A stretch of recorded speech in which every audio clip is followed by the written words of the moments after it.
आधीपासून सुरू झाली तेवढी परंपरा सूत महाराजांनी आता सांगायला सुरुवात केलेली आहे. म्हणाले, देवर्षी नारद एका जागेवर कधी थांबत नाही, सतत भटकंती.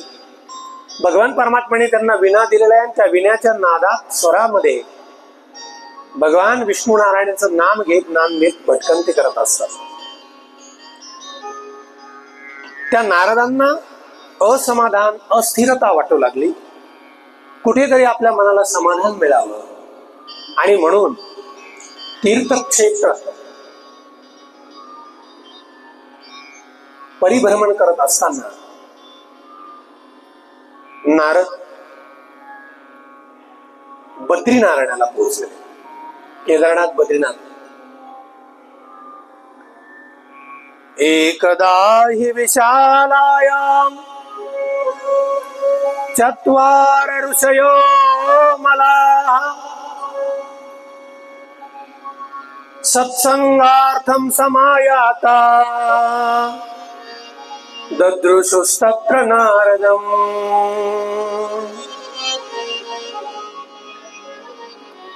ददृशुस्तत्र नारदम्.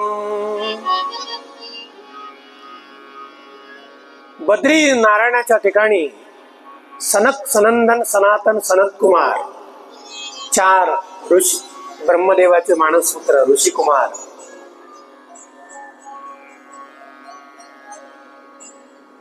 नामचिंतन करत असताना त्यांनी अचानक नारदांना जाताना पाहिलं आणि नारदांना विचारलं, अहो नारद, एवढ्या घाईघाईमध्ये कुठे निघाले?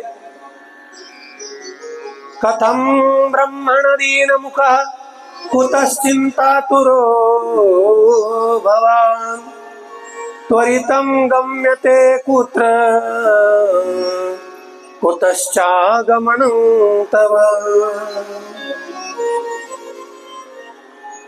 एवढ्या घाई गडबडीमध्ये एखादा माणूस जर आपल्या परिचयाच्या घाई गडबडीमध्ये निघाला, आपण त्याला विचारतो, पाहू कशाची चिंता आहे, काय कशाची गडबड आहे, कुठे निघाला? नारद म्हणाले, बरं झालं तुमची मला भेट झाली. माझ्या मनाला कुठेतरी समाधान मिळावं म्हणून मी तीर्थयात्रा करतोय.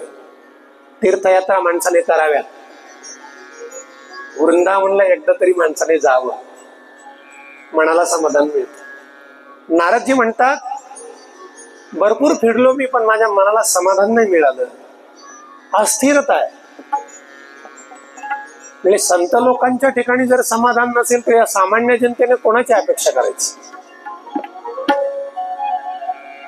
संत लोक जर टेन्शन घ्यायला लागले तर इतर लोकांनी काय करायचं?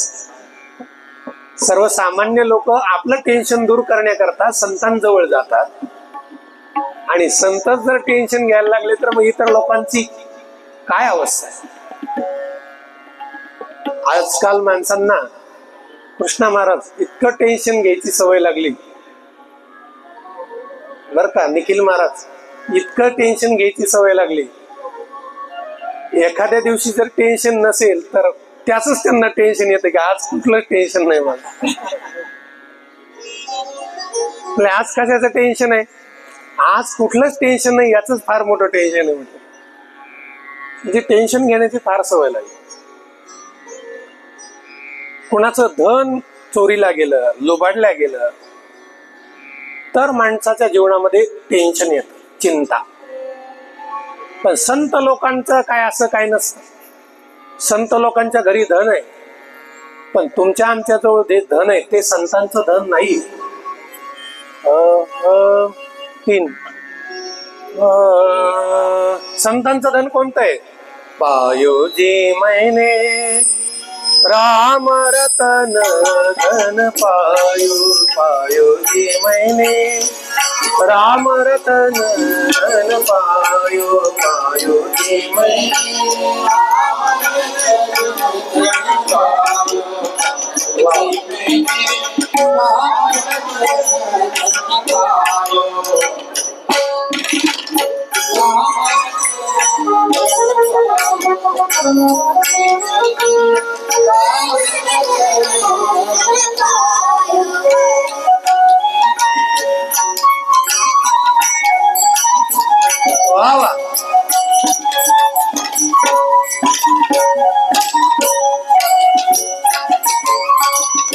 वस्तु अमोलिका दी मेरे सतगुरु, वस्तु अमोलिका, वस्तु अमोलिका दी मेरे सतगुरु,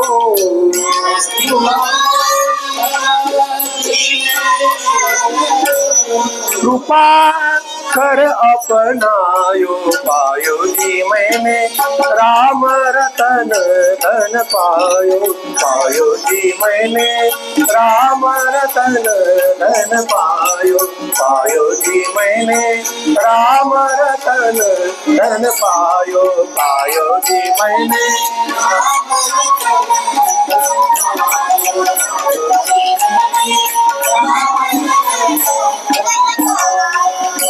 जन्म जन्म की पूंजी पाई, जन्म जन्म की, जन्म जन्म की पूंजी पाई, जन्म जग में सभी घुमायो, पायो जी मैंने राम रतन धन पायो, पायो जी मैंने राम रतन धन पायो, पायो जी मैंने राम रतन धन पायो, पायो जी मैंने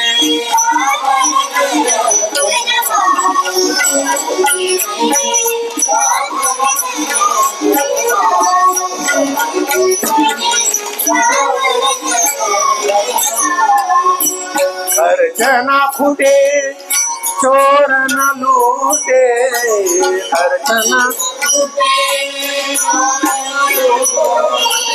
हे रामरतन धन कसं आहे, आपण आपला पैसा खर्च केला तर संपतो. आज आपल्या खिशात 10,000 रुपये, सकाळी बाजारात गेले 5,000 खर्च करून आले, संपले. पण रामरतन धन असं आहे, जेवढं खर्च केलं तेवढं डबल आपल्याकडे येतं. खर्चना फुटे चोर न लूटे, फूटे दिन दिन पड़त सवायो, पायो जी मैंने राम रतन धन पायो. बोला माईक खाली कर म्हणा, माईक त्याचा माईक खाली कर थोडा. राम रतन धन पायो, पायो जी मैंने राम रतन धन पायो, धन पायो, धन पायो.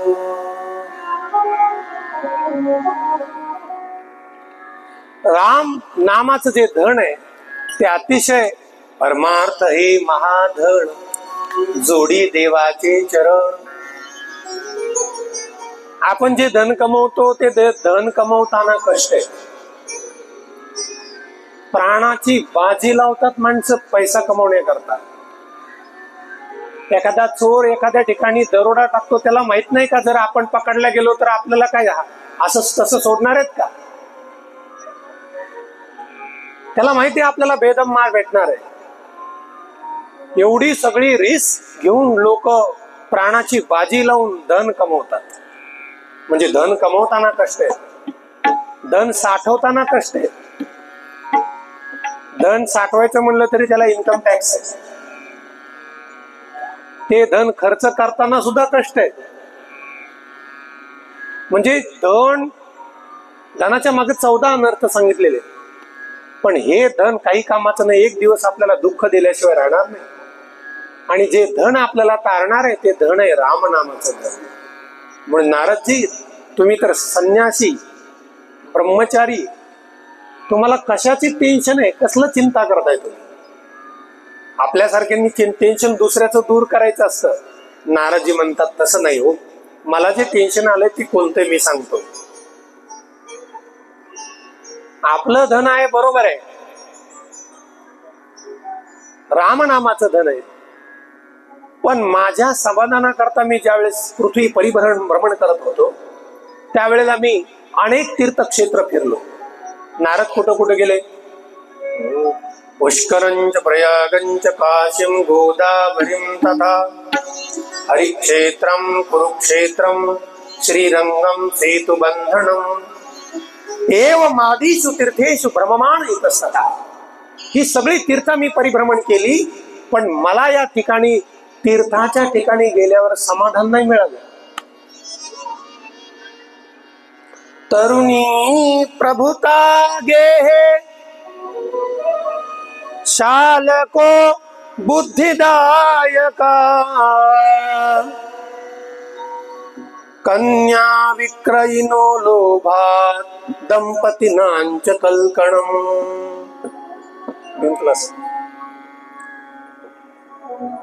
तरुणी प्रभुतागे, तरुणी प्रभुता देहे.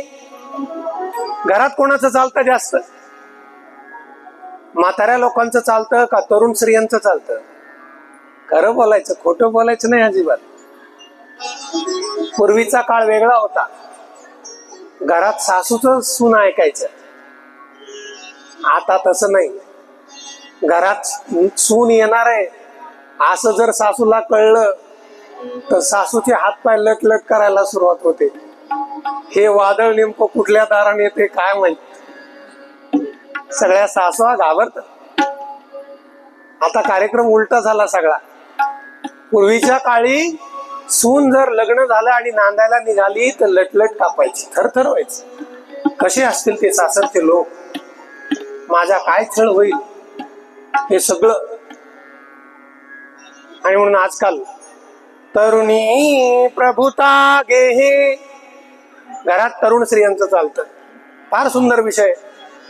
शालको बुद्धिदायका कन्या विक्रयिनो लोभा दंपतीनांच कल्कणम. प्रत्येक घरोघरी दंपती म्हणजे पती पत्नीचं भांडणच आहे बा. भांडणाशिवाय संसार नाही. घरात कशाची कमी नाहीये. लय चांगले दिवस आलेत सगळ्यांना, फक्त मन जुळत नाहीत एवढंच. महाराज सगळे किचन मध्ये सगळ्या वस्तून किचन भरलेलं आहे, काही कमी नाही. 1 रुपया खर्च करायचा नाही, कुठलं काम नाही, फक्त मन जुळत नाही, समाधान नाही, भांडण आहे. एवं पश्यन् कलेर्दोषान् पर्यटन नवनीमहम्. हे सगळे दोष मी कलियुगाचे बघितले आणि मग म्हटलं माझ्या मनाला कुठेतरी समाधान मिळावं. यामुनम तटमापन्नो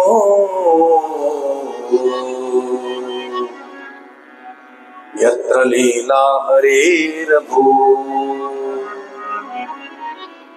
सगळीकडे फिरलो, मला कुठेच तीर्थाच्या ठिकाणी समाधान वाटलं नाही. नारदजी म्हणतायत, ज्या भूमीमध्ये साक्षात भगवान श्रीकृष्णांनी जन्म घेतला अशी जी यमुना, त्या यमुनेच्या तीरावरती वृंदावन, त्या ठिकाणी नारदजी येऊन पोहोचले. तिथे गेले, यमुनेवरती पाय धुतले, डोळ्याला पाणी लावलं. यमुना जल अंगावर शिंपडलेलं आहे आणि यमुना मैयाचं दर्शन घेतलं आणि निघाले. तेवढ्यात नारदांना एक दृश्य दिसलं. तत्राश्चर्यं मया दृष्टं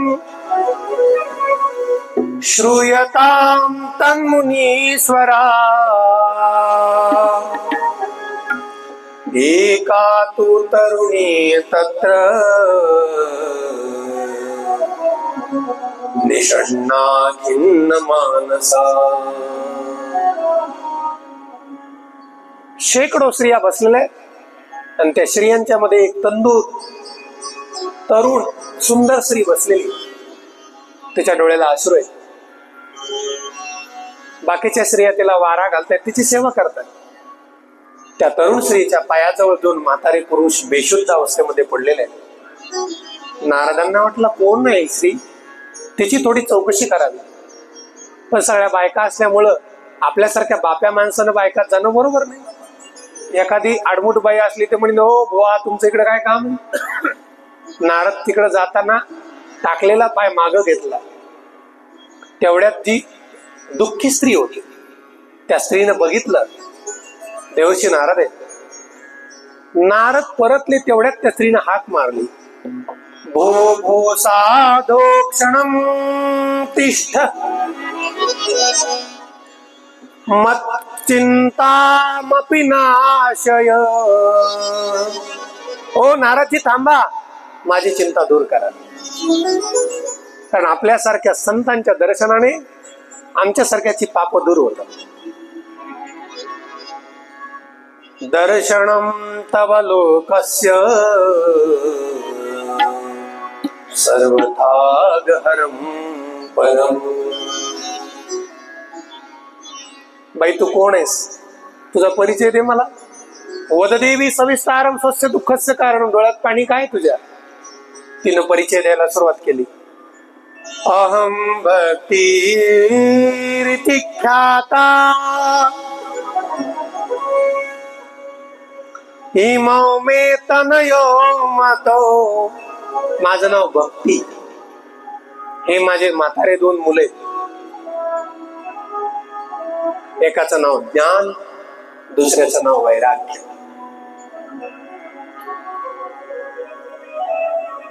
म्हणजे म्हातारे कशी काय. काल योगे न जर्जरो. कालाच्या ओघात त्यांना म्हातारपण आलेले. अकाली वृद्धत्व त्यांना प्राप्त झालेले. आजकाल कोणाला ज्ञान सुद्धा नकोय आणि कोणाला वैराग्य सुद्धा. कीर्तनकाराच्या मुखातून सुद्धा काही ज्ञान सांगितलं की खालून श्रोते म्हणतात महाराज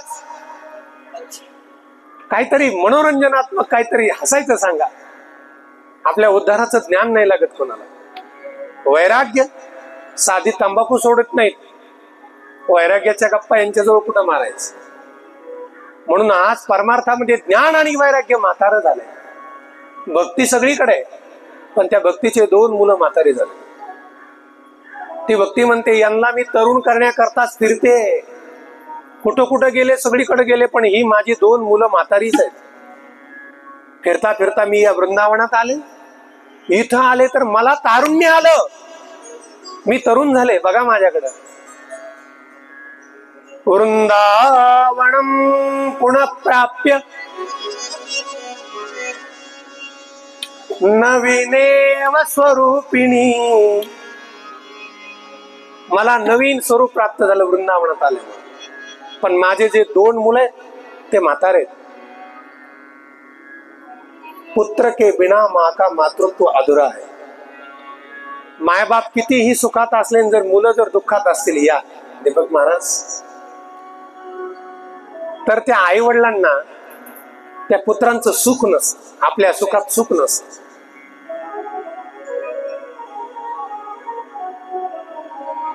यावरती आणि म्हणून मला दुःख आहे माझ्या मुलांचं. माझ्या मुलांचं कल्याण कसं होईल याकरता मात्र माझं लक्ष आहे. नारद म्हणतात भक्ती तू धन्य आहेस. आज तू वृंदावनामध्ये आलीस आणि तुझ्या जीवनामध्ये नवचैतन्य तुला प्राप्त झालंय. आता लक्षात ठेव बाहेर काळ फार बिघडलेला आहे. त्यामुळे तू इकडं तिकडं लक्ष जाऊच नको. या वृंदावनातच तू इथे थांब. कारण बाहेरचं वातावरण फार बिघडले. भक्ती अजिबात राहिलेली नाही. आणि तुला या ठिकाणी नवचैतन्य प्राप्त झाले. आता जाऊ नको. महाराज माझ्या दोन पोरासाठी तरी मला काहीतरी करावं लागेल. काळजी करू नको. मी करतो त्यांच्यासाठी प्रयत्न. आणि नारदजी तो वसा घेतला त्या दोन मुलांचा आणि परिभ्रमण करायला निघालेले. जो तो कोणी भेटेल त्याला नारदजी म्हणतात का हो ज्ञान आणि वैराग्य जिवंत राहण्यासाठी काय केलं पाहिजे. सर्वसामान्य माणसांनी प्रश्न विचारला तर माणूस उत्तर देईल. पण जर अध्यात्मातला जर एखादा मोठा ज्ञानी PhD केलेला माणूस जर आपल्याला प्रश्न विचारतोय त्याचं उत्तर कोणी देईल. त्याचा अर्थ असा आहे की हा प्रश्न काहीतरी गहन असला पाहिजे. या परम भागवतामध्ये 12 जणांचे कोर कमिटीमध्ये नाव आहे. त्याच्यामध्ये देवर्षी नारदांचं एक नाव आहे. त्या नारदांना जर प्रश्न पडलाय तर मग उत्तर कोणी द्यायच? नारद म्हणतात, या ज्ञान आणि वैराग्याला जाग करण्याकरता, उपाय शोधण्याकरता मी आज फिरतोय. बरं झाली तुमची मला गाठभेट झाली. हे सनकादिक ऋषींनो, आपण जरा आता धावती कथा घेतोय. मला ज्ञान आणि वैराग्य जाग होण्याकरता काय केलं पाहिजे ते सांगा. त्यावेळेस सनकादिकांनी सांगितलं, देवर्षी नारद, काही अवघड नाही. ज्ञान आणि वैराग्य तुमच्या अंतःकरणामध्ये जाग करायचे, त्याला एकच पर्याय. मा चिंतां कुरु देवर्षे हर्षं चित्ते समावह उपाय सुख साध्योत्र वर्तते पूर्व एवहि. ज्ञान आणि वैराग्य अंतःकरणामध्ये जाग होण्याकरता उपाय अगदी सोपा आहे. म्हणजे कुठला उपाय? श्रीमद भागवतालापस सतोगीत शुकादिभिः. जे शुकाचार्यांनी राजा परीक्षितीला भागवत सांगितलं ते भागवत तुम्ही त्या ज्ञान वैराग्याला सांगा. ते ज्ञान आणि वैराग्य जिवंत झाल्याशिवाय राहणार नाही. सुरुवातीला नारदाला शंका आली, अहो त्या ज्ञान वैराग्याला जाग करण्याकरता मी साक्षात वेद त्यांच्या समोर वाचला, गीता पाठेर मुहुर्मुहू, पुन्हा पुन्हा त्यांच्या समोर मी गीता सांगितले, त्यानं काही झालं नाही. तुम्ही म्हणताय भागवत कथेनं त्यांना जिवंत करायचं.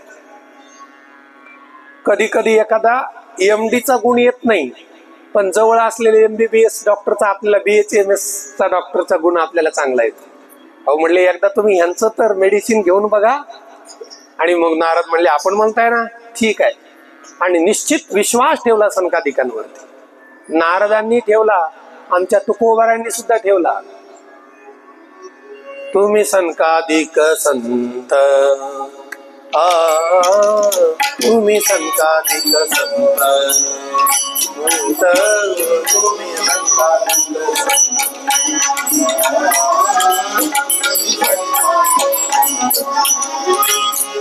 म्हणविता कृपावंत, म्हणविता कृपावंत,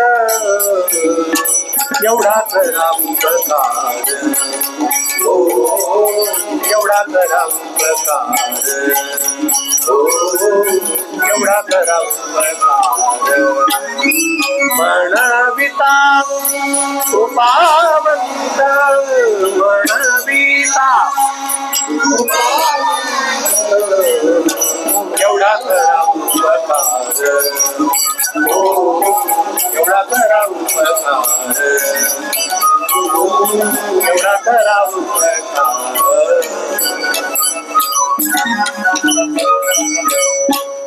सर्वांनी एकदा आमच्या स्टेजवरच्या गुणीजन मंडळी करता टाळी वाजवा. बरोबर आहे दीपक महाराज? आपल्या परम भाग्याने ही सगळी मंडळी मला लाभलेली. नाही तर माझी कथा, आमचे 2 चिरंजीव असतात, पेटी असेल, तबलजी असतात, पण आज कृष्णा महाराज फार म्हणजे नॅशनल लेवलचे जे कथाकार आहेत, अशा मंडळींच्या साथीला ते असतात. निखिल महाराजांचा एक प्रश्न नाहीये. ही सगळी मंडळी अतिशय आपल्याला, ती खाली होती म्हणून आपल्या या कथेला उपस्थित झालेली आहेत. त्यांच्यामुळे मला अतिशय उत्साह या ठिकाणी वाटतोय. खूप खूप त्यांना मी धन्यवाद देतो. असो, सनकादिक नारद प्रसन्न झाले, तुम्ही मला उपाय सांगितला. कारण तुमच्यासारख्या संतांची भेट होणं हे सुद्धा माझं परमभाग्य आहे. भाग्योदयेन बहुजन्म समर्जितेन सत्संगमं च लभते पुरुषो यदा वै.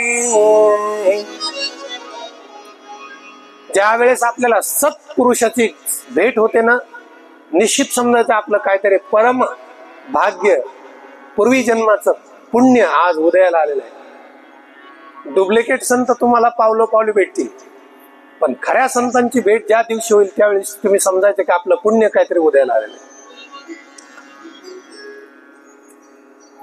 खऱ्या संतांची भेट भगवंताची कृपा झाल्याशिवाय होत नाही. माझं वाक्य परत ऐका. खऱ्या संतांची भेट भगवंताची कृपा असल्याशिवाय होत नाही. बिनु सत्संग विवेको न होई, बिनु सत्संग विवेको न होई, बिनु सत्संग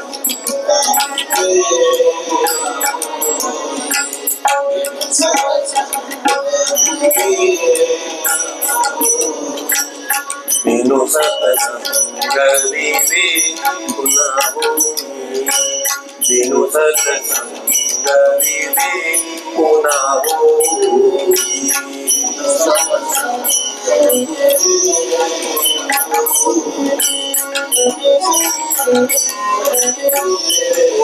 होई, राम कृपा बिनु सुलभ न सोई, राम कृपा बिनु सुलभ न सोई, बिनु सत्संग विवेको न होई, बिनु सत्संग विवेको न होई, बिनु सत्संग विवेको न होई, राम कृपा बिनु सुलभ न सोई, राम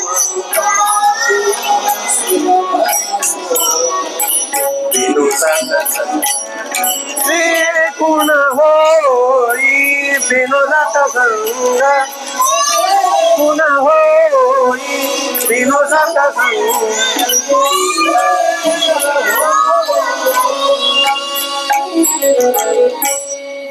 नारद महर्षींनी भागवत कथेचं आयोजन केलं. तुम्ही कथा सांगा. सनकादिक ऋषींना आग्रह धरला. कुठे करायचं आयोजन? हरिद्वारला. मोठा मंडप दिलेला आहे, भव्य दिव्य आपल्यासारखं स्टेज बनवलेलं आहे, जिकडं तिकडं निमंत्रण दिलेलं आहे. जेवढी जेवढी महाराज मंडळी ऋषी मुनी भृगुर वशिष्ठस्य वनस्य गौतमो मेधातिथिर्देवन देवरातो गादी सुतस्य चकलो गादी रामस्तथा गादी सुतस्य चाकलो मृकंडो पुत्राति जपिपलादा योगेश्वरो व्यास पराशरो च छाया शुकोजा जन्य मुख्याः. हे सगळ्या ऋषीमुनींना निमंत्रण दिलं. कथा सुरू झालेली आहे. व्यासपीठावर सनकादिक बसलेले आणि कथेमध्ये भजन सुरू झालं. सारंग सनकादिक ऋषीमुनी व्यासपीठावरून भागवत कथेचं महिमा वर्णन गात आहेत. सदा सेव्या श्रीमद् भागवती कथा यस्या श्रवण मात्रेण हरिश्चित्तम समाश्रयेत. ही भागवत कथा नेहमी ऐकण्यासारखी आहे. कुणीही कधीही ऐका. ही भागवत कथा ऐकावीशी वाटते. ज्या ज्यावेळी तुम्ही भागवत कथा ऐकाल त्या त्यावेळी तुमच्या अंतःकरणामध्ये भक्ती जागृत होते, ज्ञान जाग होतं, अंतःकरणाची पवित्रता निर्माण होते असं वर्णन करतायत. आणि संकीर्तन करण्याकरता नारद महर्षींनी सगळ्यांना सांगितलं की आपल्याला संकीर्तन करायचंय. आणि सर्वजण आता तालवाद्य, स्वरवाद्य, तंतुवाद्य, गायक मंडळी सावधान झालेले. सुंदर असं भजन या ठिकाणी सनकादिक महर्षी करतायत.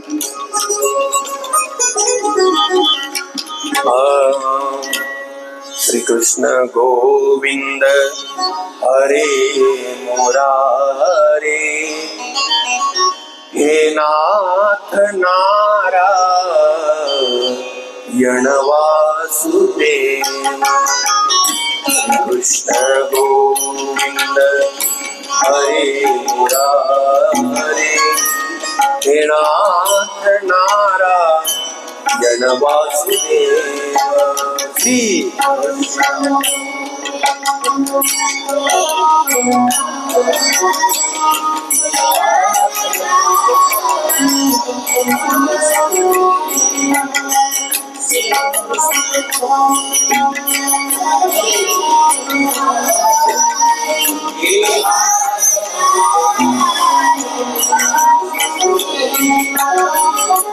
कृष्ण गोविंद हरे मुरारी, हे नाथ नारायण वासुदेव। श्री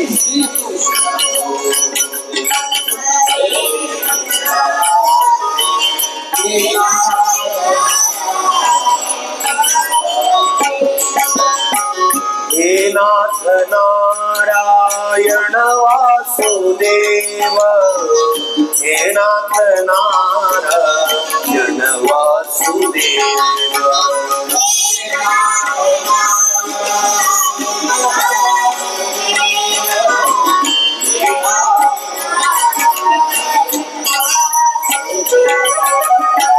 हे नाथ नारायण वासुदेव, हे नाथ नारायण वासुदेव।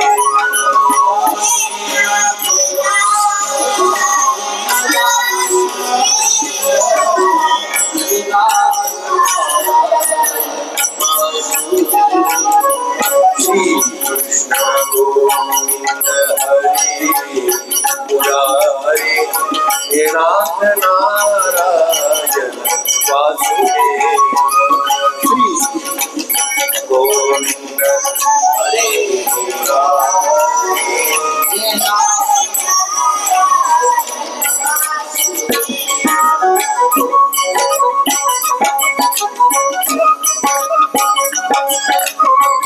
उभे राहा, उभे राहा, नाट्य मंडळी उभे राहून भजन करा।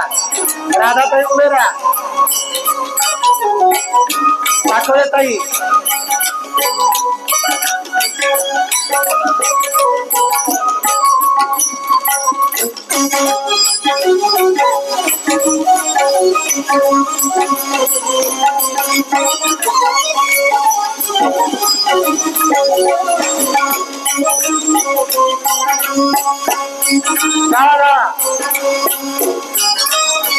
गोल गोल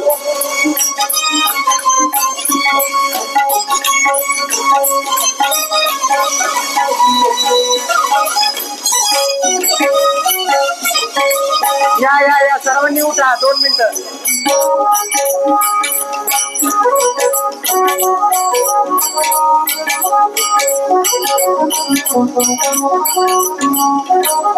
हे नाथ नारायण वासुदेव, हे नाथ नारायण वासुदेव, हे नाथ नारायण वासुदेव, हे नाथ नारायण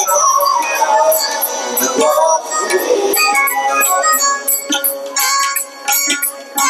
हे नाथ नारायण वासुदेव, हे नाथ नारायण वासुदेव। बोला बोला, उघडं नाही पडू द्यायचं।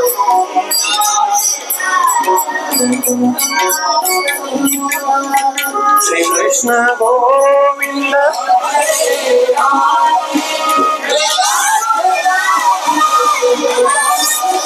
टाळ टाळ।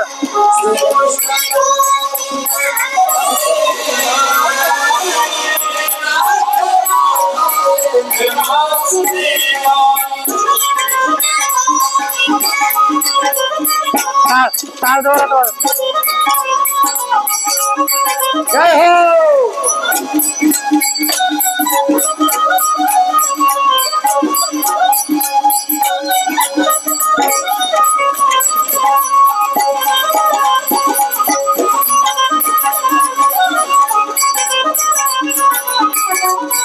पुढे पुढे पुढे।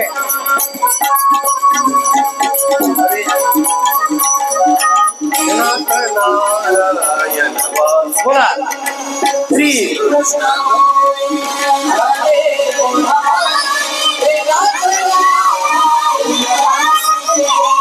श्री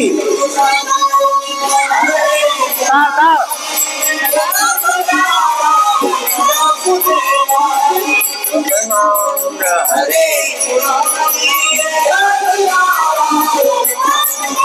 श्री कृष्ण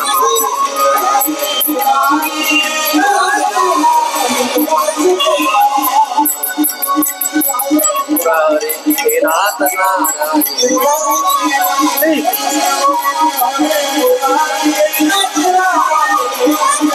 हे नाथ नारायण वासुदेव हे नाथ नारायण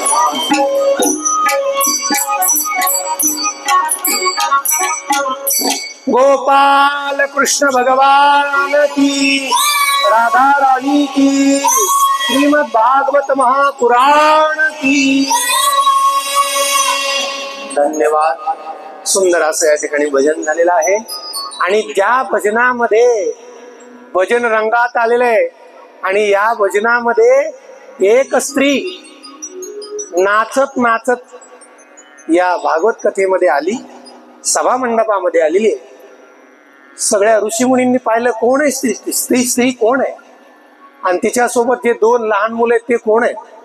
नारदांनी सांगितलं आश्चर्य करू नका, ही दुसरी तिसरी कोणी नसून साक्षात भक्ती आहे आणि हे जे दोन मुले आहेत ते तिचे दोन मुले आहेत, ज्ञान आणि वैराग्य। भागवत कथेमध्ये ज्ञानही तरुण होतं आणि भागवत कथेमध्ये वैराग्य सुद्धा तरुण होतं आणि म्हणून भागवत कथा ऐकली पाहिजे। भागवत कथेमध्ये माणसाची भक्ती जागी होते। नुसती भक्ती नाही पाहिजे, त्या भक्तीसोबत ज्ञान पाहिजे, त्या भक्तीसोबत वैराग्य पाहिजे। अशा रीतीने ती भक्ती त्या ठिकाणी निर्माण झाली, हाऊसफुल झालेलं होतं आणि त्या भक्तीने प्रश्न केला, देवर्षी नारद मला बसायला जागा नाही, मी कुठे बसू?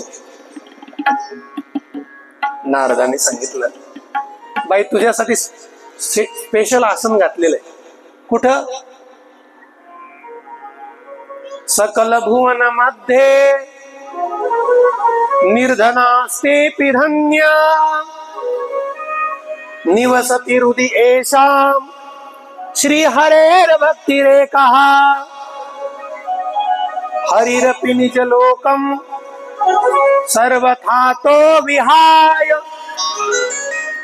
प्रविशति हृदि तेषां भक्ति सूत्रोपनद्धः प्रतिष्ठामी मी कुठे बसू? वैष्णव मानसानी। एवढे बसलेले जे समोर वैष्णव आहेत, या सगळ्या वैष्णवांच्या अंतःकरणामध्ये तू जाऊन बस, ते स्थान तुझ्यासाठी रिक्त आहे। सगळ्यांच्या अंतःकरणामध्ये भक्ती जाऊन बसलेली आहे। अर्थात जे जे भागवत कथेला आलेले त्या सगळ्यांच्या अंतःकरणामध्ये आता भक्ती स्थित आहे।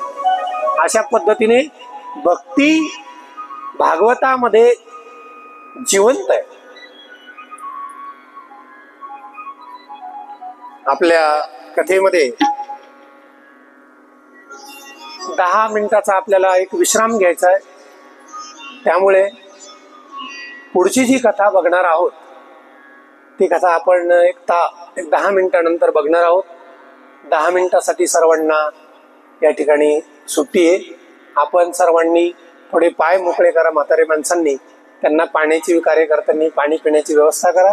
एक बरोबर 10 मिनिटानंतर परत या कथेला सुरुवात होणार आहे, कारण आता कथा नेमकी सुरुवात झालेली आहे, त्यामुळे एक 10 मिनिटाचा मध्यंतरी हा विश्राम आहे। पुंडलिक वरदा हरी विठ्ठल, श्री ज्ञानदेव तुकाराम पंढरीनाथ भगवान की जय, माऊली ज्ञानेश्वर महाराज की। सर्वांनी जागा सोडून परत जाग्यावर येऊन बसा।